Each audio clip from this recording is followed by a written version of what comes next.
ہمارے معاشرے میں بدقسمتی سے شرح طلاق میں بہت تیزی سے اضافہ ہو رہا ہے. ہر چوتھے پانچویں 10ویں گھروں میں طلاق یافتہ خواتین جو ہے نا وہ موجود ہیں، جو کہ معاشرے کا ایک افسوسناک پہلو ہے. اس کی بھی وجہ کیا ہے؟ اس کی بڑی مین وجہ یہ ہے کہ دین کا نہیں پتہ. مرد کو شادی ہو جاتی ہے، شادی کے لوازمات کیا ہیں؟ بیڈ، فریج، اے سی. دین کا علم نہیں ہے. وہ 6 مہینے پہلے سے شادی ہال بک کرانا ہے. یہ شادی کے لوازمات ہیں. تو پھر یہی ہوتا ہے کہ جمعہ 8 دن ہوتے ہیں تو معاملہ جو ہے نا وہ ختم ہو جاتا ہے. تو اس سلسلے میں جو بنیادی بات سمجھنے والی ہے وہ یہ ہے کہ زیادہ کیوں مسئلہ خراب ہوتا ہے؟ زیادہ مسئلہ اس لیے خراب ہوتا ہے کہ جب بھی کوئی طلاق دیتا ہے نا، وہ 3 سے کم پہ اس کو تسلی نہیں ہوتی. کیا 3 سے کم پہ اس کو تسلی نہیں ہوتی؟ اچھا، جب 3 دے کے پوری تسلی کر لیتا ہے نا، پھر کہتا ہے اب کوئی راستہ ہے؟ اب کون سا راستہ؟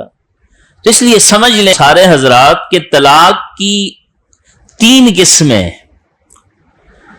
سب سے جو اچھا طلاق دینے کا طریقہ ہے نا وہ یہ ہے کہ طلاق دے دیں اگر حالات ایسے ہیں. ویسے نہیں کہ اٹھ کے صبح اٹھے اور طلاق دے دی، نہیں. یا کوئی چھوٹی موٹی بات ہو گئی کہ کپڑے استری نہیں کیے، جا بھائی تجھے طلاق دے دی. والا حاض القیاس، اور کوئی اس طرح کی بات ہے، اس طرح نہیں طلاق دینی. تو اس کے لیے حالات ہیں کہ کوئی ایسے حالات آپ نے سلجھانے کی ساری کوشش کی، معاملات نہیں سدھرے، تو کرنا کیا ہے کہ ایک طلاق دے دیں کہ میں نے تجھے ایک طلاق دے دی. بس اب ایک طلاق دے کر چھوڑ دیں.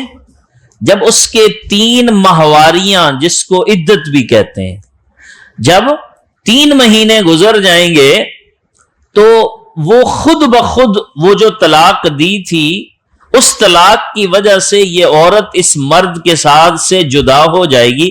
اب ان کا آپس میں تعلق نہیں رہے گا. لیکن فائدہ یہ ہوگا کہ اب اگر یہ دونوں دوبارہ سے نکاح کریں، نکاح شرعی دوبارہ سے جو پہلے کی طرح نکاح کریں، تو یہ آپس میں نکاح کر سکتے ہیں.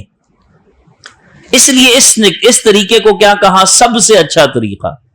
اچھا، اس میں لمبا ٹائم بھی سوچنے کا، 3 مہینے تک. اگر اس نے جلدی کی ہے، اس کو تھوڑا سوچنے کا موقع ملے گا، دوسرے کو موقع ملے گا. تو اگر یکدم دے دی تو جان چھوٹی، پھر واپسی کا، پلٹنے کا کوئی راستہ اور طریقہ نہیں ہے. اچھا، اگر کسی کو اور زیادہ جلدی ہو، جی جلدی سے جان چھڑانا چاہتا ہوں، ویسے اس طرح بھی جان چھوٹ ہی جاتی ہے، لیکن پھر وہ امکان رہتا ہے نا کہ بھائی وہ دوبارہ نکاح کر لیں گے، پھر واپس پلٹ کے وہ مصیبت اس کو سمجھ رہا ہو تو دوبارہ اس کو کہیں نہ رکھنا پڑے. اس کو اور زیادہ جلدی ہو نا تو وہ 3 مہینے میں ہر مہینے میں ایک طلاق دے دے.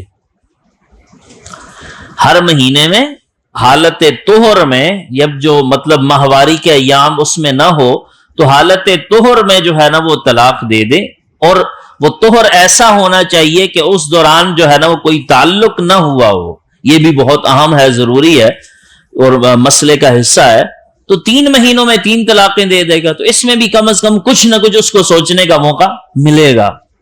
اور تیسرا جو طریقہ ہے جو غیر مناسب ہے، جس کو طلاق بدعت کہتے ہیں، جس کو خلاف شرع طلاق کہتے ہیں، وہ یہ ہے جو آج کل ہمارے ہاں کہ 3 اکٹھی دے دے، یا جب وہ طہارت والے ایام میں نہ ہو، جو ماہواری کے ایام ہیں، ایسے ایام میں اگر طلاق دے دے گا تو اس کو طلاق بدعت کہتے ہیں. لیکن اگر دے گا، اب یہ نہیں ہے کہ یہ ہوگی نہیں، 3 اکٹھی دے تب بھی ہو جائیں گی، اور اگر جو ہے نا وہ ماہواری کے ایام کے دوران دے دے تب بھی طلاق ہو جائے گی. تو فلہذا جو ہے نا وہ اس مسئلے کو اچھی طرح سے سمجھ لیں. پھر کیا ہوگا کہ جو مسئلہ شرعی، اور یہ فقہا نے نہیں بنایا، یہ فقہا نے، یہ قرآن میں ہے کہ فَإِن طَلَّقَهَا فَلَا تَحِلُّ لَهُ مِن بَعْدُ حَتَّى تَنكِحَ زَوْجًا غَيْرَهُ. اگر پہلے 2 دے، الطلاق مرتان، ایک، اس کے بعد دوسری، اور اگر پھر جو ہے نا وہ ضرورت مزید پڑ گئی، فَإِن طَلَّقَهَا، تیسری بھی دے دی، تو فَلَا تَحِلُّ لَهُ مِن بَعْدُ حَتَّى تَنكِحَ زَوْجًا غَيْرَهُ، تو پھر اس کے پاس نہیں آ سکتی تا کہ اس کا کسی اور سے نکاح ہو۔ یہ قرآن میں لکھا ہے، یہ کسی فقیہ نے، یہ امام ابو حنیفہ نے یا کسی نے نہیں کہا، یہ قرآن میں اللہ تبارک و تعالیٰ کا حکم ہے، اور اس کے پیچھے بہت ساری جو ہے نا وہ حکمتیں ہیں، لاجک ہے، اس کے پیچھے جو ہے نا عقلی دلائل ہیں۔